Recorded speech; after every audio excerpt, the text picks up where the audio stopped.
Fala jovens, tá tudo belo? Bora começar mais um Tá Tudo a Fruta Podcast, o podcast destinado a discutir fruticultura e assuntos relacionados. No podcast de hoje, como combinado semana passada, nós vamos falar de mudas de qualidade. Semana passada falamos sobre plantio espetacular, que já vem desde o podcast 11, do episódio 11. Nós falamos da criação de ambientes produtivos, falamos já ao longo desse tempo todo como seria um preparo ideal do solo. Na semana passada discutimos o preparo pré-plantio, dos berços, do sulco, plantio de plantas de cobertura, dos quebra-ventos que já deveriam estar formados, E eu falei com vocês que eu falaria de mudas hoje, mudas de qualidade, pois um plantio espetacular só acontece quando eu tenho um ambiente produtivo, um solo espetacular e uma muda espetacular, uma muda de extrema qualidade. E para todos que já estão no meio da fruticultura, já ouviram falar isso, que a muda boa é a base de um bom plantio. E essa afirmação está corretíssima.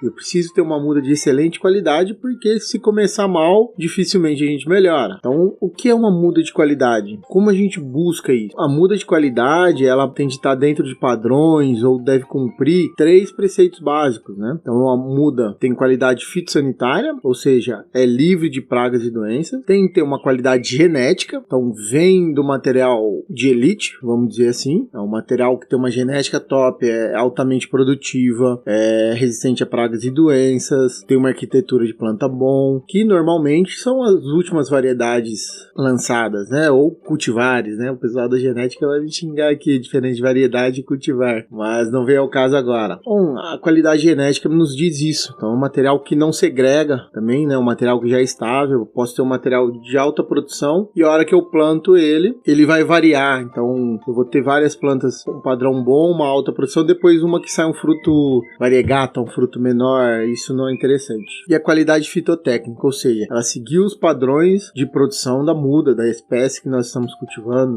E que são esses padrões? São as normas e a característica que a muda tem de ter quando ela está apta ao plantio, que vai ocasionar que ela tenha um arranque, uma adaptação, um estabelecimento e o arranque inicial fantástico, espetacular. São esses os 3 pontos que eu tenho de observar em muda. Mas aí já deve ter vindo a pergunta, jovem? Como eu sei para cada cultura? Cada cultura tem um padrão específico, uma forma, são plantas diferentes, espécies diferentes. Então ela tem características diferentes que vão exigir padrões de muda diferentes. Mas nós temos algumas regrinhas de uso geral que a gente olha, a gente sabe se a muda foi bem produzida ou não, se ela tem qualidade ou não. E é isso que a gente vai tentar passar agora, sempre olhando esses 3 fatores que eu falei para vocês. Em relação às características genéticas, temos de escolher junto com o nosso consultor, pessoa que nos está assessorando no plantio, buscar isso, Então, visitar outros produtores para ver as cultivares que eles estão trabalhando, que está tendo maior desempenho, principalmente na sua região. Ter uma conversa nas universidades, com as empresas de pesquisa, porque às vezes há um melhoramento ativo e a gente tem lançamento de novos cultivares, Um exemplo, a Embrapa, o Instituto Agronômico de Campinas, a Ipagre também, eles têm programas de melhoramento que lançam cada ano cultivares novos. A Embrapa talvez é a mais ativa nisso, em vários cultivares, então sempre tem novos lançamentos. Então vá atrás para saber como está esse lançamento, se teve uma aderência boa de outros produtores, porque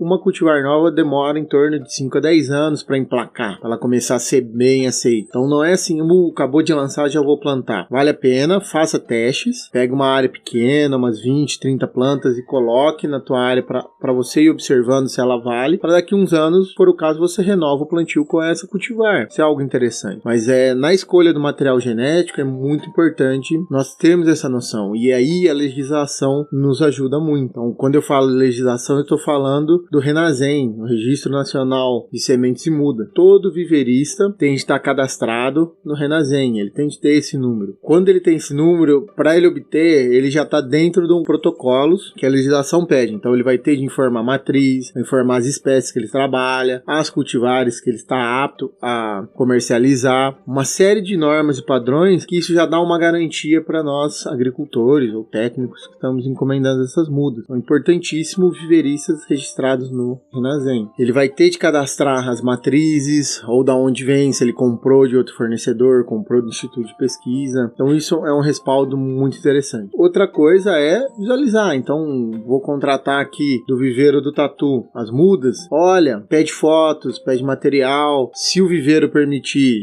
faça uma visita. visita, conheça as matrizes dele. Normalmente, os viveiros não vão permitir isso. Isso é por questões fitossanitárias.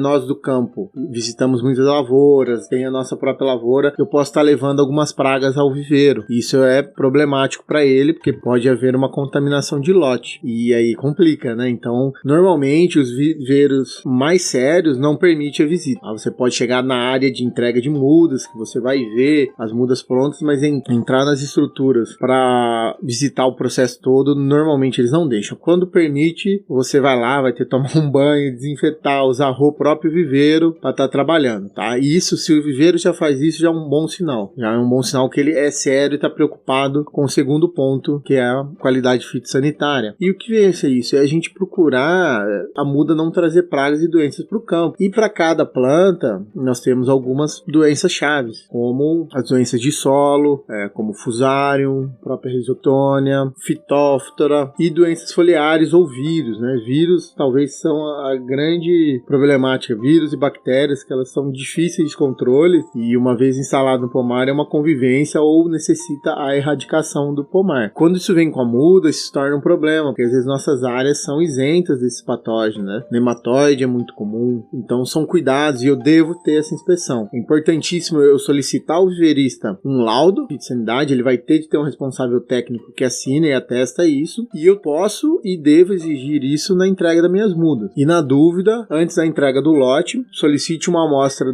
das mudas e mande para um laboratório. Isso demora em torno de 15 dias, dependendo do patógeno de interesse. Várias universidades têm clínica fitossanitária que pode estar emitindo esses laudos para nós. Então isso é um respaldo a mais, para nós não levarmos doença no campo e não ter um plantio frustrado. Já vi muito acontecer o plantio não desenvolver porque veio com muda contaminada, ou a gente pega essas mudas aí, plantios menores, e vai no acordo na agropecuária da cidade, ele pega daquelas mudas de caminhão, o caminhoneiro busca um tanto de muda no viveiro e roda sei lá quantos quilômetros, quantas cidades, com aquelas mudas fervendo dentro do baú ali. E isso aí, moçada, não tem critério nenhum. Pode ser que até veio de viveiros idôneos, mas esse trânsito intenso em vários lugares, né? Tira e põe para dentro do caminhão, você prejudicou a muda toda e deu chance para ela adquirir algum patógeno. Alguns pontos em relação à fitossanidade: enfolhamento da planta, então ela tem que estar com as folhas todas sadias, ela tem que estar com folhas até a base, tá? Às vezes quando são mudas enxertadas,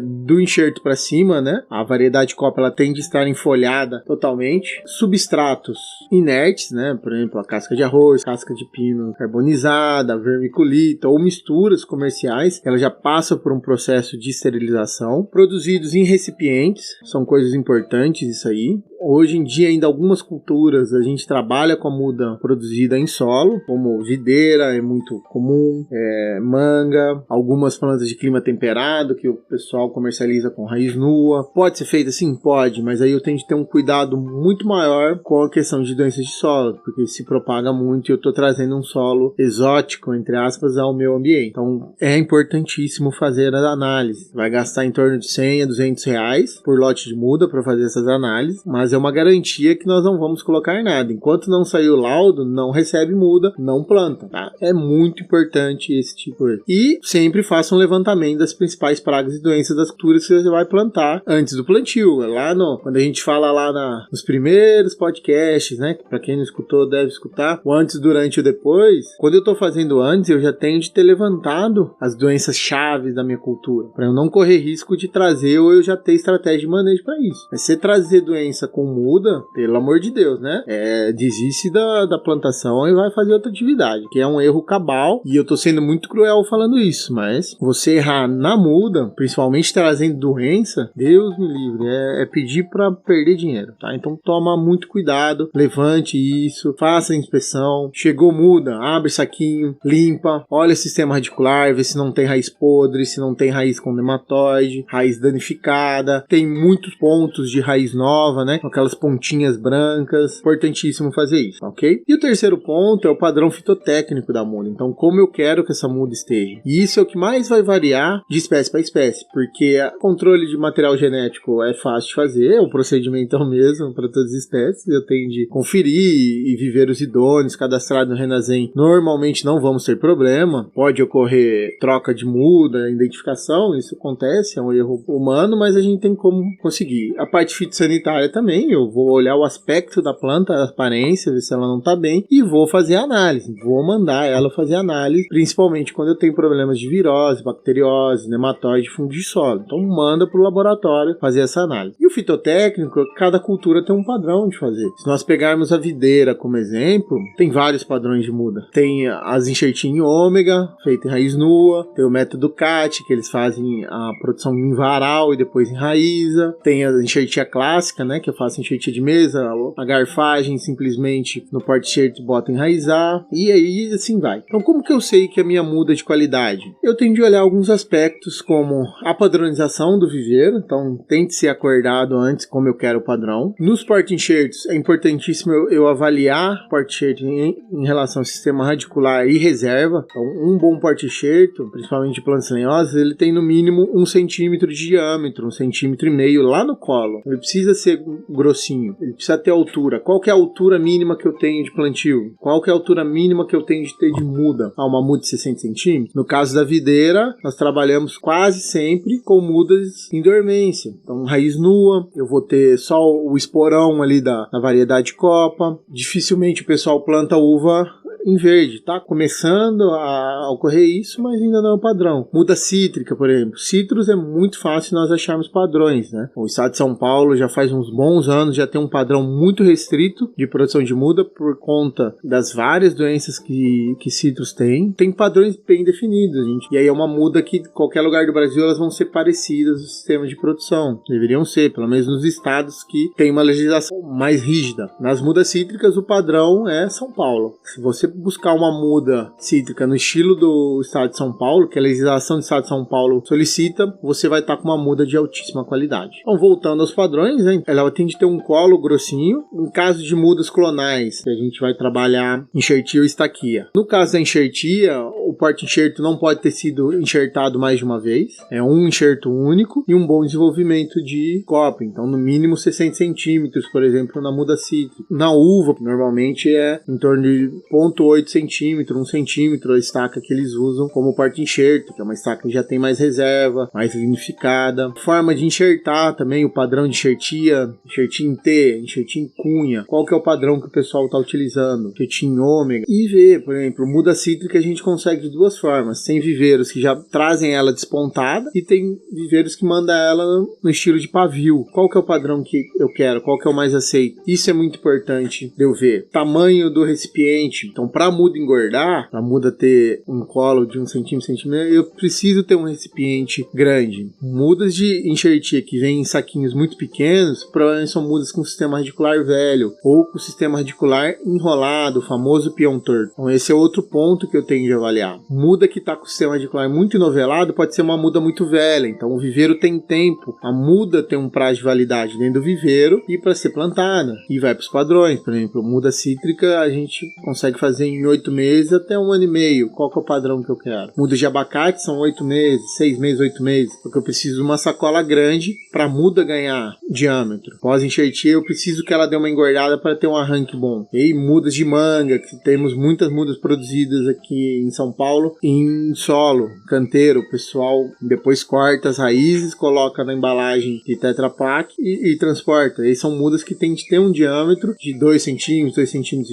uma altura de 1 metro e pouquinho, né? Então são esses padrões que eu tenho de me atentar, né? Muda de maçã, por exemplo, as melhores mudas hoje são mudas de 1,5 metro a um pouco mais, mudas de raiz nua, com as enxertias, e já com os primeiros andares formados, ou já todo esporonado, para que a hora que ela vá para o campo brote e forme os andares. Então o padrão de cada espécie, da parte fitotécnica, eu tenho de buscar. O que eu consigo avaliar para ver se essa muda foi produzida de forma correta e qualidade é estrutura, se é uma planta que você vê que ela tem reserva, que ela tem pontos de crescimento, então as gemas estão bem formadas, a coloração tá ok, são mudas muito velhas ou não, tá? A muda de saquinho é muito fácil você ver se é uma muda muito velha. O saquinho mesmo ele já começa a se deteriorar, o substrato já começa a ficar meio seco, começa a ter dobras no substrato. Você pega o saquinho de muda, se você vê que uma parte dele tá mexendo solta, é porque tem um bolsão de ar dentro do saquinho. Então, ou seja, no sistema articular vai estar horrível, não vale a pena eu adquirir essa muda? E aí a gente começa a ver. Então, um ponto que é interessantíssimo nós fazermos é sempre ter contratos com os viveiros que vão fornecer muda. E no contrato, nós alinharmos o padrão mínimo que eu vou aceitar de muda. Então, nós combinamos, eu quero muda de caqui no raiz nua, com 1,60 m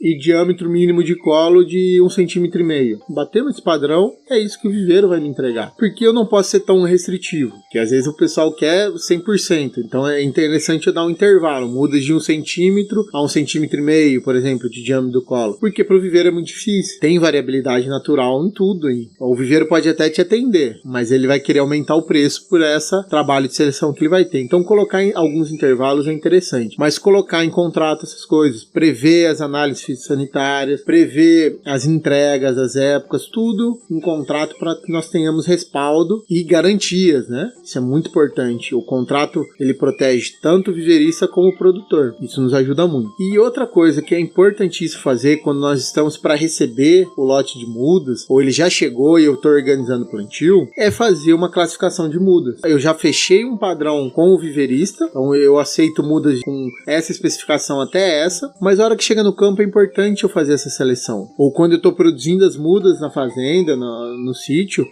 aí é mais importante ainda eu fazer essa seleção, porque eu perco um pouco o controle. Para vocês terem uma ideia, viveiristas de caqui passam um aperto, porque a germinação do caqui é muito desigual. Então, após um ano da semeadura do porta-enxerto, em torno de 50% dos porta-enxertos podem ser enxertados, atingem padrão de enxertia. Então, imagine a bagunça que vira no viveiro. Ele perde 50%, perde entre aspas, né? Porque ele vai deixar esse 50% que chegou a engordar, crescer para ele enxertar mais para frente, que não deveria ser descartado. Mas aí tem todo um rendimento operacional, umas coisas, senão fica inviável, a muda de caqui vai lá pro espaço. Então como que a gente resolve isso? Fazendo as seleções de muda. Então, tanto o viveirista, se ele for um viveirista mais consciente, ele já classifica as mudas deles, e aí ele pode até fazer padrões de preço diferentes, por exemplo, as plantas maiores ou as plantas melhores. Eu tenho estilos de planta, né? Então eu tenho muda padrão A, padrão B e padrão C. A padrão A é 20, a padrão B é 18 e a padrão C é 15. Qual que é a diferença? Olha, vigor. Umas são maiores, tem mais reserva, a outra é mediana e a outra tem pouca. E eu vou ter cliente, o viveirista vai ter cliente para tudo isso porque tá cheio de produtor mão de vaca e que não entende que ele precisa investir nessa fase. Mas essa classificação é importantíssima, principalmente quando é feito na propriedade ou eu vou fazer seleções no campo. Por quê? Porque ajuda eu ter uniformidade de plantio, uniformidade do pomar. Todo o trabalho de manejo que a gente já vem falando, de preparo, eu busco o que no meu pomar, no meu talhão? Uniformidade. Quando eu tenho um talhão uniforme, os tratos culturais funcionam bem, tá? O trato cultural, uma pulverização de uma planta pequena, ela deveria ser diferente de uma pulverização de uma planta grande. Então imagine vocês com um pomar que você tem uma variabilidade muito grande. Então eu tenho uma planta pequena e eu tenho uma planta grande. Quando eu vou calibrar a pulverização, por exemplo, eu vou fazer pela média ou pela moda, né? O padrão de planta que mais repete. Então numa planta pequena eu vou estar gastando calda a mais e numa planta grande às vezes está faltando. E nesse faltar ou gastar mais, eu posso estar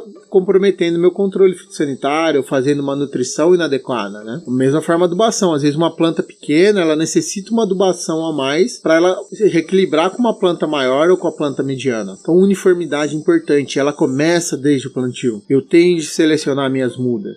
Maracujá, por exemplo, as mudas são de semente, então eu tenho uma variabilidade natural grande. Eu tenho de separar, eu posso plantar todas as mudas, só que uma parte do parreiral vai ser com mudas grandes, outras médias e outras pequenas. Por que eu tô dando essas três classificações? Porque isso é fácil de fazer no olho. Muito fácil, você dividiu lá, define o padrão, muda pequena até a altura do joelho, muda média até a altura da cintura e muda grande, passou da cintura, é muda grande. Aí, já dei um padrão para vocês. E isso faz diferença. Eu vou ter pomares uniformes. Pode ser numa toada só que eu sei que a parte de cima são mudas maiores, mais vigorosas, de baixa mediana, e a última é mais fraca. Então eu consigo regular meu manejo para ter uniformidade. Isso é a chave do sucesso de um bom plantio. Eu tornar meu pomar o mais uniforme possível. Já basta a variabilidade que vem em porta-enxerto de semente, já basta a variabilidade natural do solo, do clima. O padrão de muda tem que ser igual para me ajudar e aí eu sei o que eu espero, o pomar fica muito melhor, eu ajudo demais o operador que tá trabalhando lá, porque as mudas no padrão, o trabalho dele fica mecânico, ele vai pensar menos, porque as plantas são muito parecidas, tem o mesmo padrão de trabalho, e aí agiliza, ele aumenta o rendimento dele com isso aí. Maravilha, jovens? Então, o que a gente quer em relação à muda é isso. Recapitulando, qualidade genética, então eu ter certeza do material que eu estou trabalhando, é um material estável, um material produtivo para minha região, resistente a pragas e doenças, e que eu tenha certificação da onde essa muda vem. O Viveristas com Renasem, grande parte desse problema acabou. Fitossanitário é que ele não tem as nossas pragas chaves ou pragas que comprometem o plantio, fungos de solo, nematóide, vírus e bactérias principalmente. E a parte fitotécnica é que ela seguiu padrões estabelecidos para a cultura, então citros, maçã, uva, muitas dessas a gente já tem alguns padrões regionais que podem ser utilizados, e alguns aspectos que eu olho, que a gente olha para uma planta, a gente sabe se é uma muda bem produzida ou não, um saquinho, né, cuidado com os pinhões tortos e essas coisas. Show de bola? Então por hoje é só, agradeço muita atenção, convido vocês a estar seguindo tanto no Instagram, no Facebook, no LinkedIn, escutar o nosso podcast, indicar para os seus amigos, né, nós estamos em todas as plataformas de distribuição de podcast, e do mais é isso. Lembrando que semana que vem teremos podcast sobre alguma cultura específica. Durante a semana vou colocar uma caixinha de perguntas no Instagram e vou aceitar sugestões de qual cultura vocês querem que nós falamos. Abraço e até semana que vem.